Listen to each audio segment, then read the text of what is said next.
শ্ৰী নীতা কান্দুলনা। মই অসমৰ ওদালগুৰি ডিষ্ট্ৰিক্টৰ বাদলাপাৰা বাগানৰ পৰা আহিছোঁ। আজি 12 জানুৱাৰী মাৰ্চ পাৰ্লিয়ামেণ্টত উপস্থিত আহি বহুত কেইজন আমাৰ SFR কমিটিৰ পৰা আহিছোঁ। আজি আমি আমাৰ বাগানৰ বহুত প্ৰব্লেম আছে, সেইকাৰণে আমি ইয়াতে উপস্থিত হৈছোঁ যাতে আমাৰ প্ৰব্লেমটো যাতে ভাল হৈ যাওক আৰু আমি সুবিধা পাওঁ। আমাৰ বাগানত যেনেকৈ আমাৰ বাগানৰ দুয়োপাৰে দুটা নদী আছে, বহুত পানী ভৰ্তি হৈ যায় বৰ্ষাকালত। এই পানী থাকিলে বৰ্ষাকালত আমি স্কুল অহা যোৱা কৰিব নোৱাৰোঁ। মই আজি বৰ্তমান স্কুল পঢ়ি 12 বছৰ পঢ়ি কলেজত পাইছোঁ, কিন্তু এতিয়ালৈকে আগৰ যেনেকৈ আছিল তেনেকৈ আছে, কিন্তু এতিয়ালৈকে কোনো ডেভেলপ হোৱা নাই। আৰু 12 কিলোমিটাৰ আমাৰ স্কুলৰ বাগানৰ পৰা স্কুল যাব লাগে।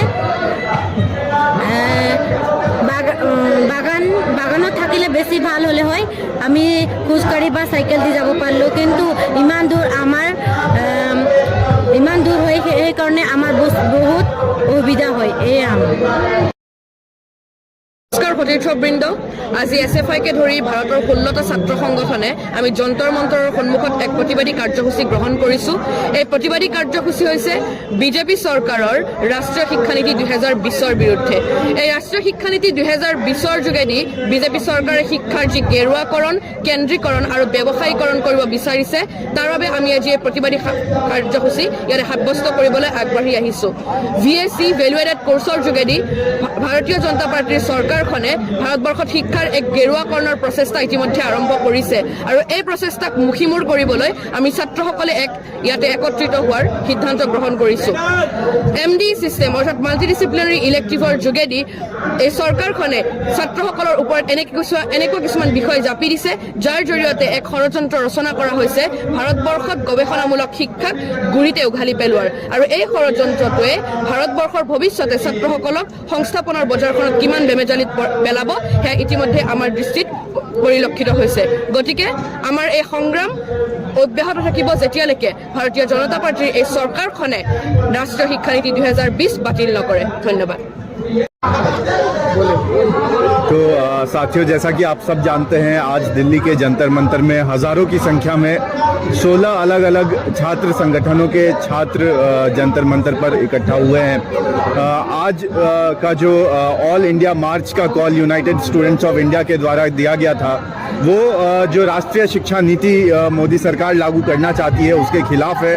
राष्ट्रीय शिक्षा नीति के तहत जिस तरह से शिक्षा का व्यवसायीकरण, केंद्रीयकरण और कम्युनलाइज करने की जो एक कोशिश है, और एक कोशिश है कि किस तरह से शिक्षा को समाज के मेहनतकश तबकों की पहुंच से दूर बनाया जाए, किस तरह से शिक्षा को एक राजनीतिक हथियार की तरह इस्तेमाल किया जाए, उसका इस्तेमाल समाज के अंदर जहर घोलने के लिए किया जाए, उस एक अटेम्प्ट के खिलाफ आज यहाँ पे हज़ारों छात्र जो हैं वो इकट्ठा हुए हैं। NEP का असर हमें आज के दिन अलग अलग यूनिवर्सिटीज़ में देखने के लिए मिलता है। अलग अलग यूनिवर्सिटीज़ में हम देख रहे हैं कि किस तरह से NEP के आने के बाद फीस में बेतहाशा वृद्धि हुई है।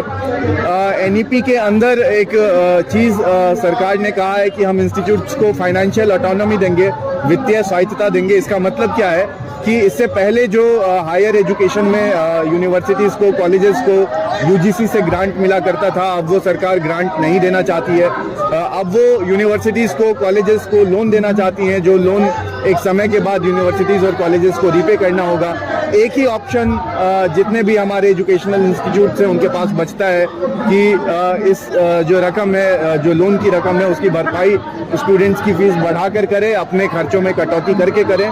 खर्चों में कटौती की वजह से हम देख रहे हैं कि लगातार जो शिक्षा की गुणवत्ता है उसमें एक भारी कमी आई है। ज़्यादा से ज़्यादा कॉलेजों में हम देख रहे हैं कि पहले जहाँ पे परमानेंट टीचर्स हुआ करते थे, अब गेस्ट टीचर्स होते हैं, और जो इंफ्रास्ट्रक्चर का डेवलपमेंट था बहुत हद तक कॉम्प्रोमाइज़ हुआ है, और फीस के अंदर वृद्धि तो हो ही रही है। साथ ही साथ सिर्फ फीस वृद्धि या फिर जो इंफ्रास्ट्रक्चर में डेवलपमेंट है, जैसे नए हॉस्टल मिलना, नया फैकल्टी, नया डिपार्टमेंट शुरू होना, नए कोर्सेज शुरू होना कॉलेजेस के अंदर, या परमानेंट फैकल्टी का ज़्यादा होना कॉलेज के अंदर, सिर्फ यही प्रॉब्लम्स नहीं है जो एनईपी की वजह से और हम जो हमारा स्टूडेंट कम्युनिटी है वो ना सफ़र कर रहा है। और भी एक बहुत ही बड़ा प्रॉब्लम है। प्रॉब्लम ये है कि इसके थ्रू समाज को हमारे जो हमारा भारतीय समाज कई सालों से जहाँ सामाजिक सौहार्द था, जहाँ पे अलग अलग समुदाय के अलग अलग भाषाओं को बोलने वाले लोग बहुत लंबे समय से आपसी समन्वय के साथ रहते थे, आज भाषा के आधार पे आज सरकार चाहती है कि एक ही भाषा हिंदी ज़्यादा से ज़्यादा लोगों पे थोप दिया जाए। आज सरकार चाहती है कि एक ही धर्म के लोगों की जो बात है उसकी बात यूनिवर्सिटीज़ के अंदर हो। हम सब जानते हैं कि आज खास करके इतिहास का जो विषय है उसमें किस तरह से इतिहास को फिर से लिखने की कोशिश जो है वो की जा रही है।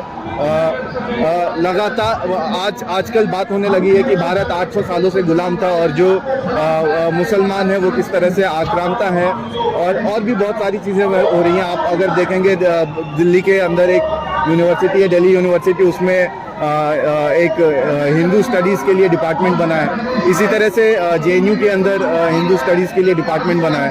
तो हर यूनिवर्सिटी को कम्युनलाइज करने की एक साजिश है, प्राइवेटाइज करने की एक साजिश है कि किस तरह से जो जहाँ यूनिवर्सिटी में आज जाके गरीब तबकों से, किसान परिवारों से, मजदूर तबकों के बच्चे आज जाके पढ़ाई कर रहे हैं, सरकार चाह रही है कि उन यूनिवर्सिटीज़ को मुनाफा कमाने का एक जरिया बना दिया जाए। तो आज यहाँ हजारों की संख्या में छात्र इकट्ठा हुए हैं और मेरी सबसे अपील है जो यहाँ पे नहीं आ पाए उन्हें एनईपी के बारे में, नई शिक्षा नीति के बारे में और ज़्यादा से ज़्यादा जानने की कोशिश करनी चाहिए। उन्हें ये समझना चाहिए कि किस तरह से सरकार चाह रही है कि जो हमारे सार्वजनिक शिक्षण संस्थान है जहाँ पे आज हर कोई आके ना कम से कम दामों में अपनी शिक्षा पूरी कर सकता है, उसे प्राइवेटाइज कर दिया जाए, उसका बाजारीकरण कर दिया जाए, और किस तरह से उसे अपने पूंजीपति दोस्तों को सौंपना चाहती है, हमारे समाज के अंदर नफरत के बीज बोना चाहती है। मैं सभी से अपील करना चाहूँगा जो आज इस रैली का हिस्सा नहीं बन सके कि जो नई शिक्षा नीति है उसके खिलाफ अपनी लड़ाई को बुलंद करे। समाज के अंदर जो बंटवारा करने की एक कोशिश की जा रही है उस कोशिश को हराएं, और आने वाले समय में 2024 के अंदर ये जो सांप्रदायिक ताकत है और जो ये कॉरपोरेट ताकत है जिनका एक गठजोड़ हमें देखने के लिए मिल रहा है, मैं सभी छात्रों से अपील करता हूं कि इस गठजोड़ को हराने के लिए बड़ी से बड़ी